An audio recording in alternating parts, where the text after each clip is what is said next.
One other thing, I was looking online, and for the company I work for, I saw the most perfect job for me. Even the job site said, this is a perfect, your profile meets, exceeds. And it was for a community health advocate at a hospital. The only thing was it was full-time, and I'm not interested in full-time work. Good morning. This lighting is interesting. It's a red light. Whew. Go ahead and get on this treadmill.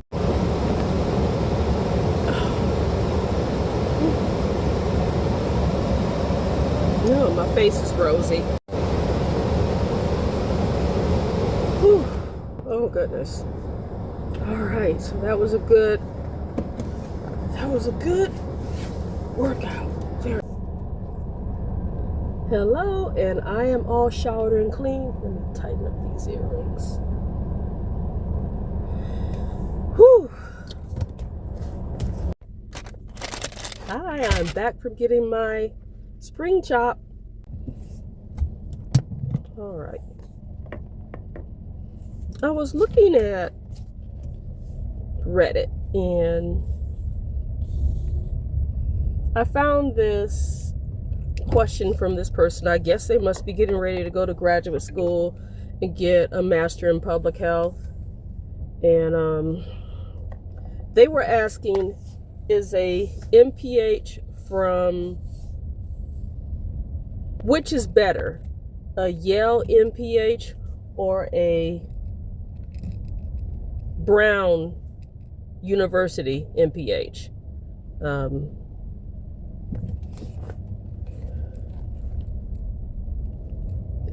And I'm thinking, are they not looking at the news right now? Are you not looking at the news right now, my friend?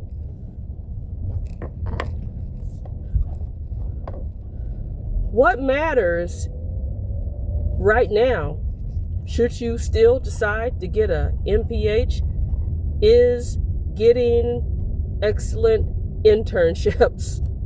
Internships.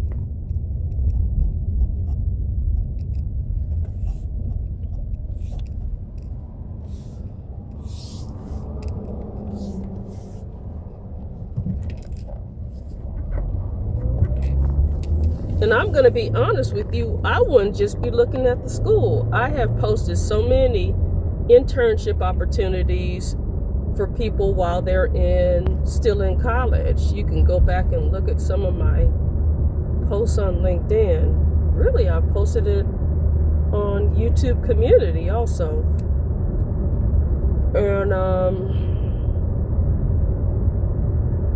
I'm just thinking, have you been looking at the news? Do you know what's going on in the public health space right now, comrade? So I would be spending as much, if not more, time not only searching for a college, but searching for internships.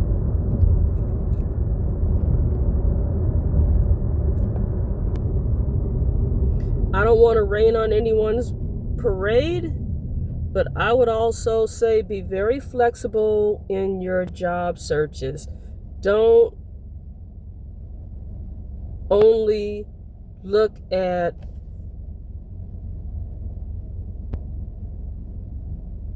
local, state, and federal public health jobs. You need to expand it. Maybe go to some other organizations that deal with public health. You might want to look at I will give you some examples. American Heart Association, American Lung Association. Look at some children's hospitals to see if they have any internships that intersect with that, because I've seen some at Children's Healthcare of Atlanta that intersect with public health. I've seen them at some of the other hospitals. I think I've seen some at like Emory. where they're having an internship. Those are just a couple.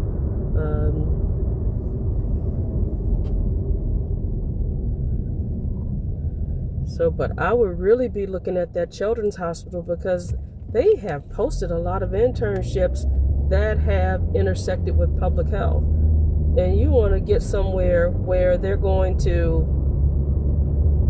already be in the system. And if you're open to some other terminal degrees to go along with the Master in Public Health, if you are open to working in nursing, I'm partial to nursing. Yeah, but if you're going to do public health, those certifications are going to be very important, and networking.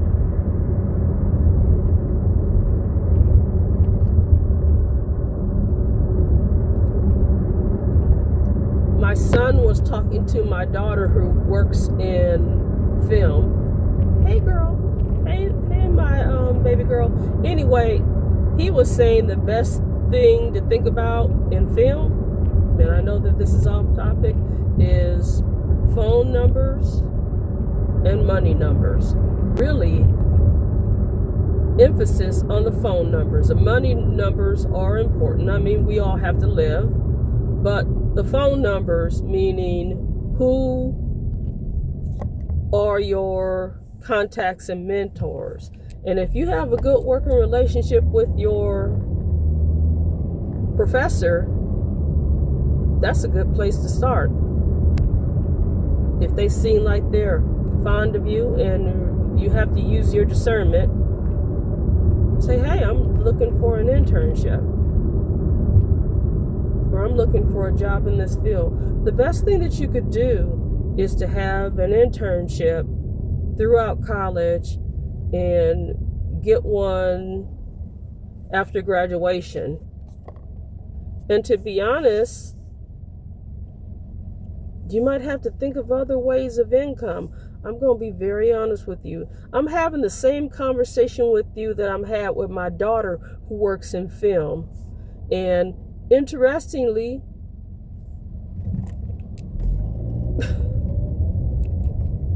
I was saying to her, I said, I'm glad you went into film and did what you wanted. And I went to a for-profit school for public health. I knew that I could complete. I decided to do public health because I was looking at the courses and I'm like, these are things that I learned a lot as a public health nurse. So I said, I'm very likely to complete this. And I'm like, okay, let me go ahead and do this. And when I was working K through 12, in spite of that job being incredibly toxic towards the end, one thing they had was they would reward you for education. And I would say that getting that master's degree is what helped me to be really, really close to being at a six-figure income right before I retired. I'm pretty sure if I would have stayed there at least another 1 or 2 years, I would have been at a six-figure income, just even from the bonuses or whatever adding up. But anywho, when I got the public health contract job, it was right before all the things started happening with the public health cuts, and I put in an application for this job. I think that they were trying to just get somebody to be there until the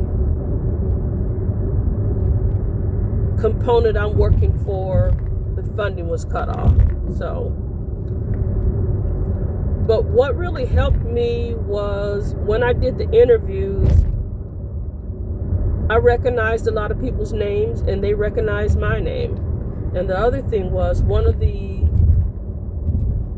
people that mentored me was at this particular health department. And guess who I got the name from of this mentor?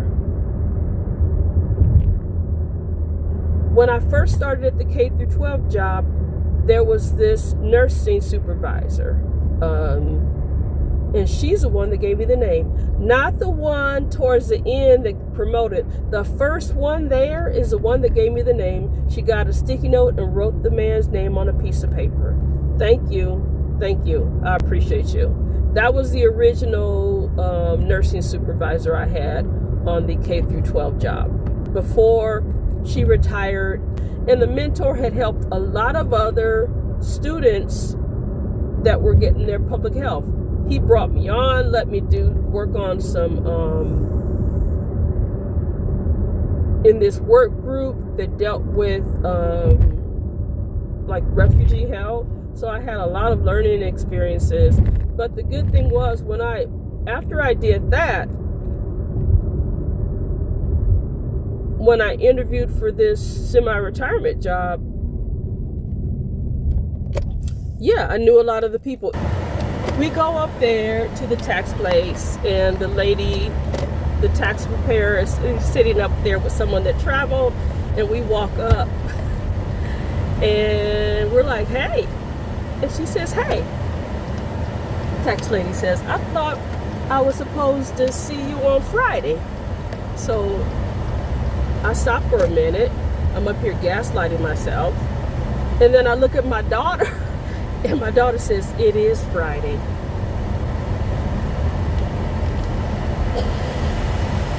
So she's like, it is Friday. I go, yes, it's Friday.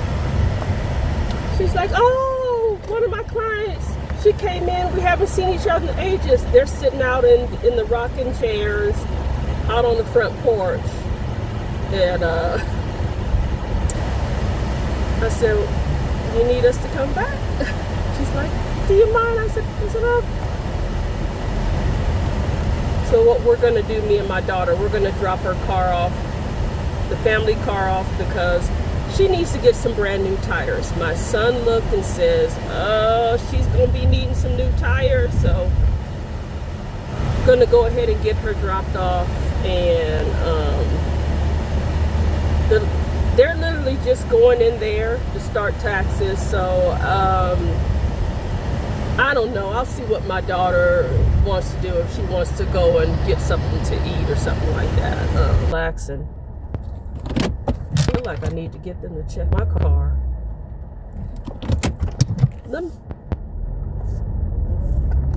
Okay, my car is doing this little putt-putt where I feel like I need to actually get my car checked. Oh, shoot.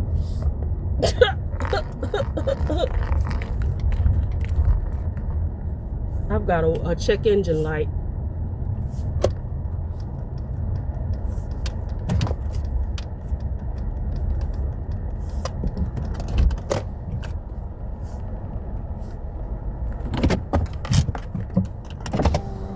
I'm right next to the doctor, thank God. I said, as I'm pulling in to help my daughter, the thing is going putt-putt.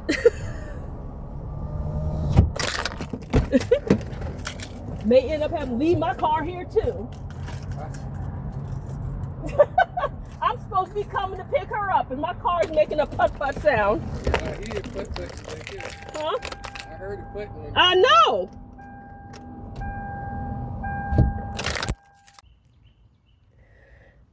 Everyone, I'm going to update you about what's happened this morning. It's a combination of, oh my goodness, this didn't turn out the way I thought, and incredibly grateful. I need to get the hot spot and spray in these little nooks. First of all, grateful that what happened today didn't happen when I was driving my mom to the doctor the other day. Amen. Because we was on 285 in the thick of things. All right, we're gonna do this in the washer is behind us. Okay, I'm looking for the best lighting. So anywho, yeah, I'm gonna go ahead and get this laundry out of here and just relax and wait on what they say about the car. But the other thing about the 4-footed family members, one of them had a benign, tiny little cyst removed. That's a little tiny one. that I've done a little bit of filming with, and I understand it's not unusual with the breed. We just opted to have it removed because she's so tiny, and we didn't want any issues with her skin, so we had it removed. So she had her stitches out. Looks real great. No follow-up other than the regular stuff. I'm starting to think about, I had this merchandising job that I turned down. It didn't really pay a lot. It's less than $20 an hour, but it's permanent part-time. And I'm just not allowing myself to go, see, you should have taken that job right there. But something keeps telling me that they're not quite telling everything about this job. Or else why would it be an opening if it's such a good job? I'm just like, no. I can just work that hospital job. Like today I was looking at the email. They got so many opportunities to teach extra classes if you want to. But I can't think about that right now. That car's over there, so I'm not going anywhere. So anywho, that's my semi-retirement day today. I'm not going to be doing much else. I'm going to work on this laundry. And with the tax stuff, we'll probably have to come in there next week, or when she gets done with this other client that took our spot. She said she would call. She has all our stuff, so probably we might end up doing something over the phone or something like that. And depending on what happens, go back over there to sort out any payments or anything that are going to be due. Yeah, it's been an expensive Friday. What can you do?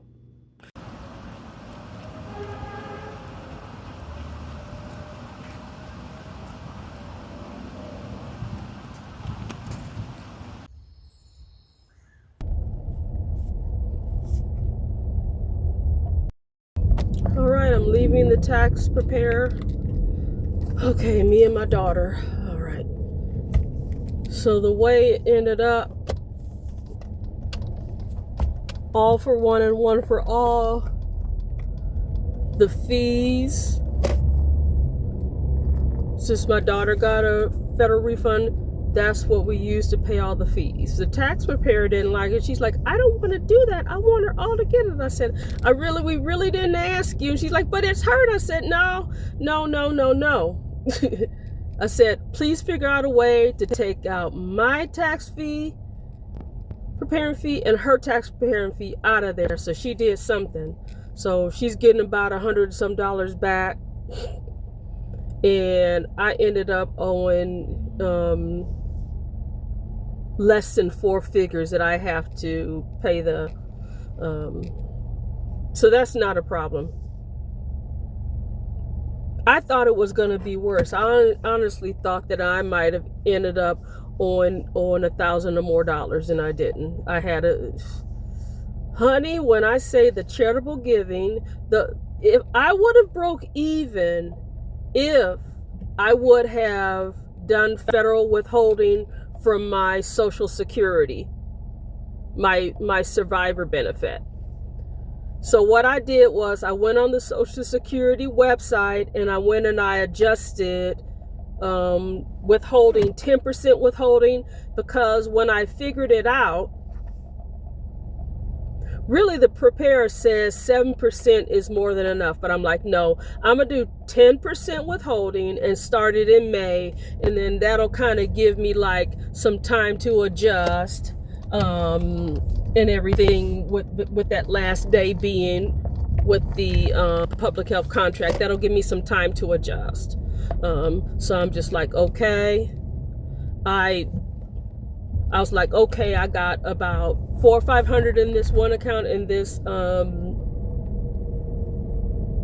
sync fund, and then I realized, wait a minute, I have a little bit more here from getting reimbursed for something that I paid for, due for the church, and between that and that, I put all that money together. I'm gonna go to the credit union, get my cashier check, go on over to the post office and do overnight delivery.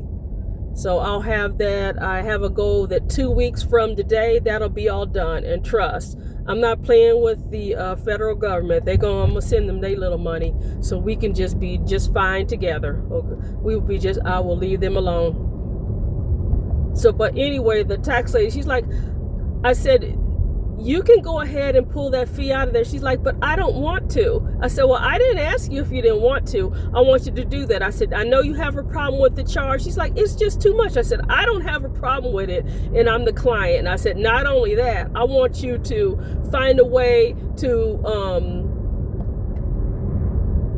pull all those fees out of that refund, even if there's a charge, so I don't have to think about that when I walk out of this door. Only thing I'll have to think about is an itty bitty bit that I have to pay back to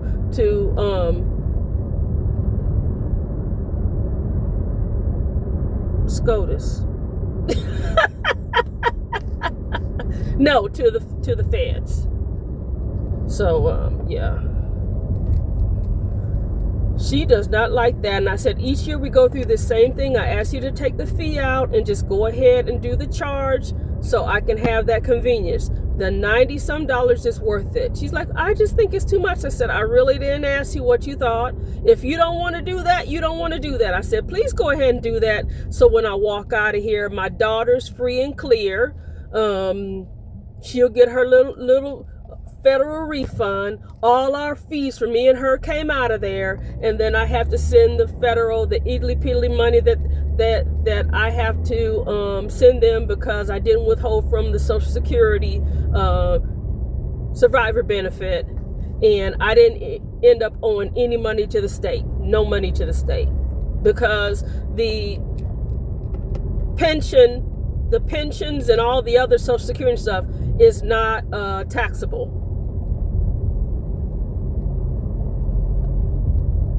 But by the time I get done doing with her, we have very strong personalities, and I just told her, we get along fine. I just told her I didn't really care what she wanted to do because I'm the client. So the client is right. My daughter was laughing. I said, girl, we both have strong personalities. I said, we're gonna make this work.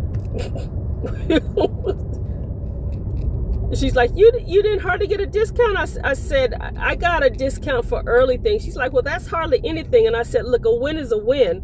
You took $40 or $50 off. She took around $80 off of my daughter. She's like, I was trying to be nice to her. I said, if you're being nice to her, you're being nice to me. Well, I just wanted her to have it. I'm like, she doesn't need it. She's about to drive off in a car that I just put new tires on for her. She doesn't need anything. She's about to go in the refrigerator and probably go get one of those DiGiorno pizzas that I ordered discounted. A matter of fact, she's not even gonna do that. Guess what? Because she decided she was gonna go get a sandwich at Publix today. So she's just fine. Why are you feeling bad for her and not for me? Shoot. Anyway. Cars are squared away. Taxes are squared away. I'm going to put this on my notebook with a clipboard, and I got my complete buy. And,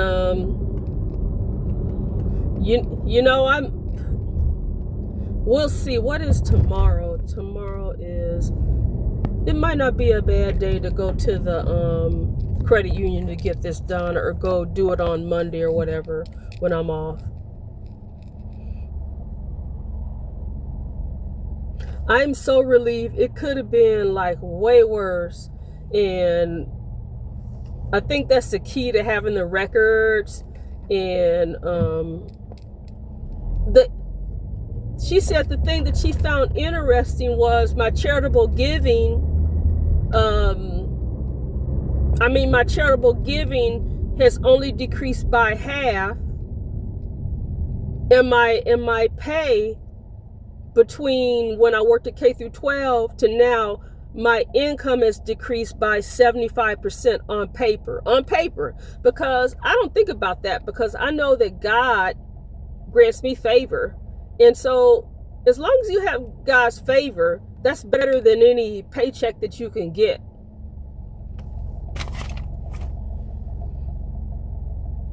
Oh gosh. Yeah, I mean, it's better than any paycheck you could get when you have God's favor. Let me go ahead and get in here. I got some laundry that I've got to pull out and everything. Hope that I can see my little grandson and everything. Y'all see it getting dark? It's almost 7 o'clock at night now. Over here at this tax preparer.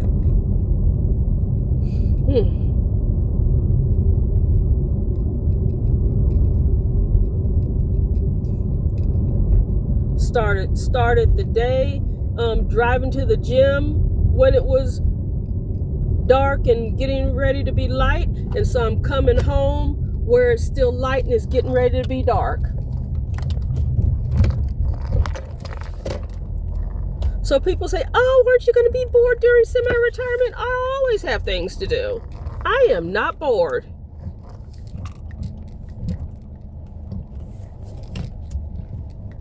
Okay, here we go.